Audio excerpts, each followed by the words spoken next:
টানা বৃষ্টি আর উজানের ঢলে কুমিল্লায় তলিয়ে গেছে গোমতী চরের কয়েক কোটি টাকার সবজি। এতে নিঃস্ব হয়ে পড়েছে চরের কৃষির ওপর নির্ভরশীল অন্তত ৫,০০০ কৃষক। ক্ষতি পুষিয়ে নিতে সরকারের সহযোগিতা চেয়েছেন ভুক্তভোগী কৃষকরা। কুমিল্লা থেকে আবুল খায়েরের প্রতিবেদন, জানাচ্ছেন সায়েদ মাহমুদ।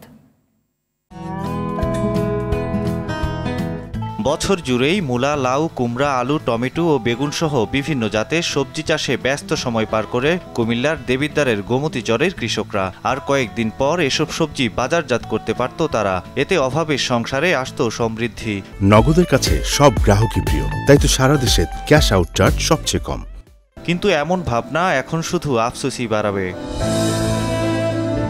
কয়েকদিনের টানা বৃষ্টি আর উজানের ঢলে ফসলের তলিয়ে যাওয়া দেখে হাহুতাশ ছাড়া কৃষকদের যেন আর কিছুই করার ছিল না। প্রত্যেক বছরে বন্যা পানি আইয়া বা বৃষ্টি পানিয়ে বন্যা আসে, তখনই ফসল মাইজ যায় প্রত্যেক বছর। পানিতে এক ধরনের ক্ষতিকারক জীবাণু থাকে, ওই পানিতে ফসল পাতাগুলা তছনছ হয়ে যায়। প্রত্যেক বছরে এগুলা ক্ষয়ক্ষতি হয়, আমরা কোনো সাহায্য পাই না। বৃষ্টির কারণে মাইজ যায়, এগুলা কেউ দেখে না। মিঠা পানির গোমতী নদীর চরে ফসল ফলিয়ে বেশ স্বাবলম্বী এখানকার কৃষকরা। তবে এবারের পাহাড়ি ঢলে দেবিদ্বার পৌর এলাকা, ফতেহাবাদ ও জাফরগঞ্জের কৃষকরা লোকসানের মুখে। পরিস্থিতি মোকাবিলায় সরকারি সহায়তা চাইলেন স্থানীয় জনপ্রতিনিধি।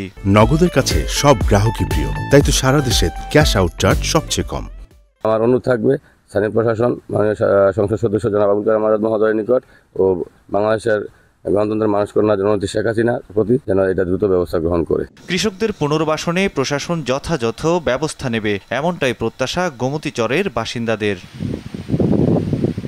সায়েদ মাহমুদ, RTV।